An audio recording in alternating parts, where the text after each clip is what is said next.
오늘 하세나 본문은 열왕기상 9장 10절에서 28절까지의 말씀입니다. 솔로몬은 주님의 성전과 왕궁 이 두 건물을 다 짓는데 20해가 걸렸다. 두로의 히람 왕이 백향목과 잣나무와 금을 솔로몬이 원하는 대로 모두 보내왔으므로 솔로몬 왕은 갈릴리 땅에 있는 성읍 20개를 히람에게 주었다. 히람이 두로에서부터 와서 솔로몬이 그에게 준 성읍을 보았는데 그 성들이 마음에 차지 않아서 나의 형제여 그대가 나에게 준 성읍들이 겨우 이런 것들이오 하고 말하였다. 그래서 오늘날까지 그곳을 가불의 땅이라고 한다. 사실 이 일이 있기 전에 히람이 솔로몬 왕에게 보낸 금액은 금 120달란트나 되었다. 솔로몬 왕이 강제 노역군을 동원할 수밖에 없었던 까닭은 주님의 성전과 자기의 궁전과 밀로 궁과 예루살렘 성벽을 쌓고 하솔과 무깃도와 게셀의 성을 재건하는데 필요하였기 때문이다. 이집트 왕 바로가 올라와서 게셀을 점령하여 불로 태워버린 일이 있었다. 그는 그 성 안에 살고 있는 가나안 사람들을 살해하고 그 성을 솔로몬의 아내가 된 자기의 딸에게 결혼 지참금으로 주었다. 그래서 솔로몬은 게셀을 재건하였다. 솔로몬은 강제 노역군을 동원하여서 낮은 지대에 있는 베토론을 재건하였다. 또 바알랏과 유다 광야에 있는 다드모를 세웠다. 그리고 솔로몬은 자기에게 속한 모든 양곡 저장 성읍들과 병거 주둔 성읍들과 기병 주둔 성읍들을 세웠다. 그래서 솔로몬은 예루살렘과 레바논과 그가 다스리는 모든 지역 안에 그가 계획한 것을 다 만들었다. 이스라엘 자손이 아닌 아모리 사람과 헷 사람과 그리스 사람과 히위 사람과 여부스 사람 가운데서 살아남은 백성이 있었다.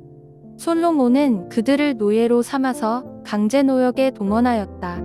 그들은 이스라엘 자손이 다 진멸할 수 없어서 그 땅에 그대로 남겨둔 백성들이었다. 그래서 그들은 오늘날까지도 노예로 남아있다. 그러나 솔로몬은 이스라엘 사람 가운데서는 어느 누구도 노예로 삼지 않았다. 이스라엘 사람은 군인, 신하, 군사령관, 관리 병거대 지휘관, 기병대원이 되었다. 솔로몬의 일을 지휘한 관리 책임자들은 550명이다. 그들은 작업장에서 일하는 백성을 감독하는 사람들이다. 바로의 딸은 다윗성에서 올라와서 솔로몬이 지어준 자기의 궁으로 갔다. 그때에 솔로몬이 밀로 궁을 완공하였다.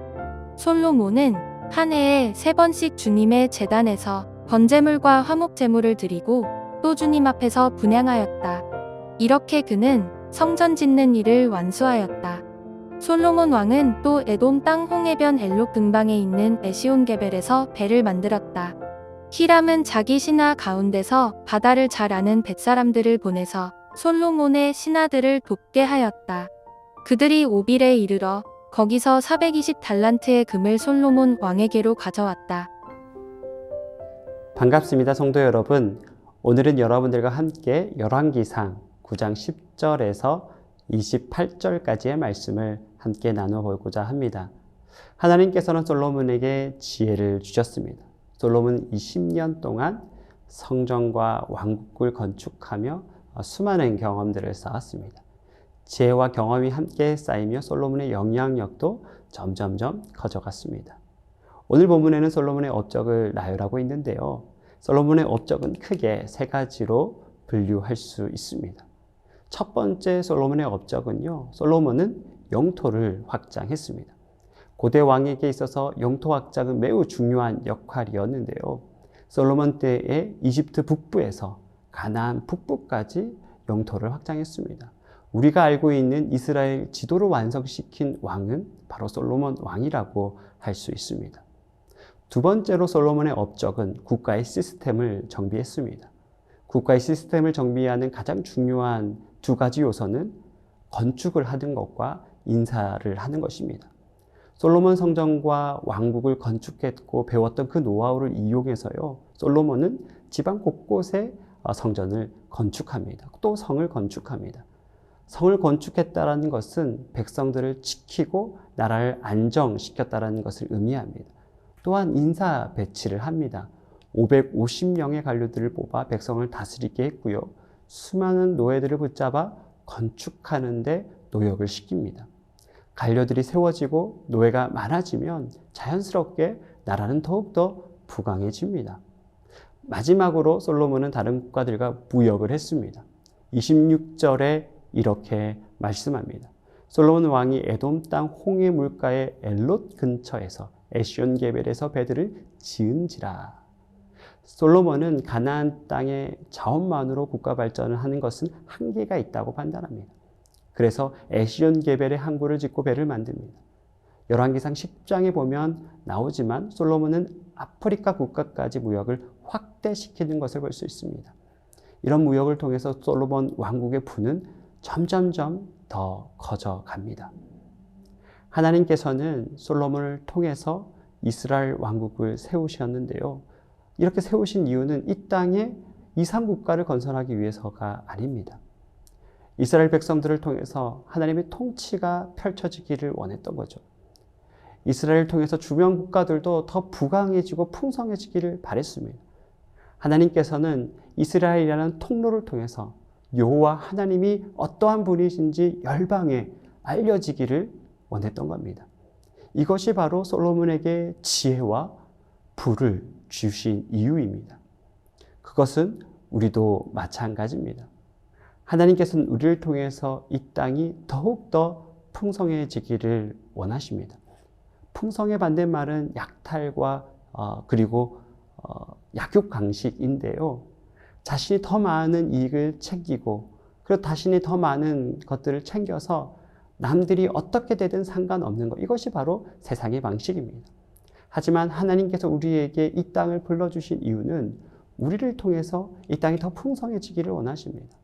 즉 우리를 통해서 주변 사람들이, 예수를 믿지 않는 사람들까지도 하나님의 사랑이 흘러가기를 원하시는 것이죠.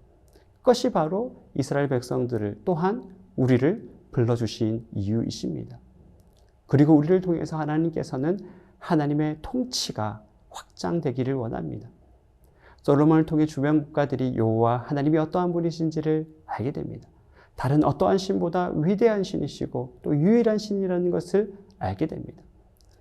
그리고 그들은 여호와 하나님만이 참된 신이라는 것을 고백하게 되는 것이죠. 솔로몬을 통해서 주변 국가들이 하나님의 통치를 인정하게 됩니다. 살아가는 성도 여러분, 하나님께서는 지금도 우리를 통해서 하나님의 나라가 확장되어 가기를 바라고 계십니다. 하나님께서는 예수님을 통해서 하나님의 나라를 만들어 가십니다.